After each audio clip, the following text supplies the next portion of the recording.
आज हम पढ़ेंगे लेसन नंबर फर्स्ट में क्वेश्चन आंसर के बारे में, जिसमें सबसे पहले आता है टिक राइट द करेक्ट आंसर, यानी चूज करके लिखना है तुम्हें करेक्ट आंसर। जिसमें पहला क्वेश्चन है your relation with your father's brother is that of, यानी तुम्हारा संबंध तुम्हारे पिता के भाई के साथ क्या है। तो पहला ऑप्शन है ब्रदर, दूसरा है सन, तीसरा है पैटर्नल अंकल, चौथा है मैटरनल अंकल, यानी पापा के साइड से रिलेशन होते हैं वो पैटर्नल रिलेशन में आते हैं। तो इसमें सी वाला आंसर राइट होगा पैटर्नल अंकल का। फिर है your relation with your mother's brother is that of, यानी तुम्हारे संबंध तुम्हारे मम्मी के भाई के साथ क्या है। तो पहला ऑप्शन है नेफ्यू, दूसरा है ग्रैंड सन या ग्रैंड डॉटर, तीसरा है सन या डॉटर, चौथा है नॉन ऑफ दिस। तो इसमें ए वाला राइट होगा नेफ्यू, यानी भांजे का रिलेशन है। फिर तीसरा क्वेश्चन है in nuclear family children are brought up by, यानी एकल परिवार में बच्चे किसके द्वारा बड़े होते हैं। तो पहला ऑप्शन है पेरेंट्स, दूसरा है पैटर्नल ग्रैंड पेरेंट्स, तीसरा है मैटरनल ग्रैंड पेरेंट्स, चौथा है अंकल आंट। तो इसमें ए वाला ऑप्शन राइट होगा, पेरेंट्स के द्वारा बच्चे बड़े होते हैं एकल परिवार में। चौथा है father of your father is your, यानी पिता के पिता तुम्हारे क्या है। तो पहला ऑप्शन है अंकल, दूसरा है ग्रैंड मदर, तीसरा है ग्रैंड फादर और चौथा है मैटरनल अंकल। तो इसमें आएगा सी वाला राइट होगा ग्रैंड फादर। फिर इसके बाद आता है फिल इन द ब्लैंक। तो Rohit and Hardik are neighbours, यानी रोहित और हार्दिक पड़ोसी है। In a nuclear family parents care for their children, यानी दूसरे में है एकल परिवार में माता पिता है, बच्चों की उनके बच्चों की देखभाल करते हैं। तीसरा है the transfer of characteristic from one generation to other is non genetic, यानी एक पीढ़ी से दूसरी पीढ़ी में जो विशेषताएं हस्तांतरित होती है उसे अनुवांशिक के नाम से जाना जाता है। चौथा है Gregor John Mendel is known as the father of genetic, यानी अनुवांशिकी के पिता ग्रेगर जॉन मेंडल को जाना जाता है। इसके बाद आते हैं क्वेश्चन आंसर।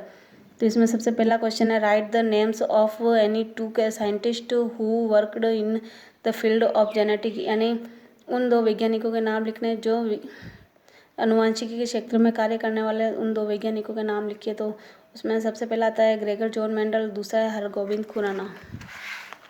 इसके बाद दूसरा क्वेश्चन है what is your relation with your mother's sister, यानी तुम्हारी मम्मी के बहन के साथ तुम्हारे क्या संबंध है। तो my mother's sister is my mausi, यानी मैटरनल आंट, यानी मौसी का संबंध है इसमें। फिर तीसरा क्वेश्चन है what is difference between A nuclear family and joint family, यानी एकल परिवार और संयुक्त परिवार में क्या अंतर है। तो इसमें हम दो भागों में बांट के समझ सकते हैं, जिसमें सबसे पहला है nuclear family. In a nuclear family there is only father and mother and their children, केवल माता पिता और उनके बच्चे ही होते हैं। और in a joint family all the members grandma grandpa uncle aunt along with father mother live with their children, यानी जो संयुक्त परिवार में दादा दादी माता पिता चाचा चाची आदि और उनके बच्चे होते हैं। फिर दूसरा अंतर कि in a nuclear family there are only mother and father care of their children, यानी एकल परिवार में माता पिता ही उनके बच्चों की देखभाल करते हैं। और in a joint family all the members contribute toward the upbringing of their children, यानी उनके बच्चों के बढ़ने में सब पूरे परिवार का सहयोग होता है संयुक्त परिवार में। इसके बाद क्वेश्चन आता है right the major reason behind the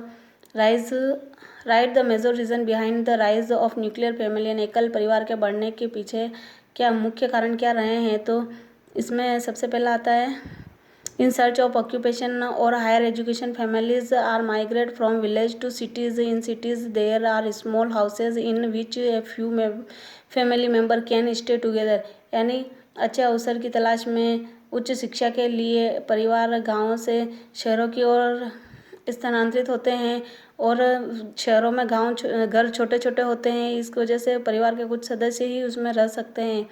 और दूसरा कारण है some other reason also there for the division of joint family like number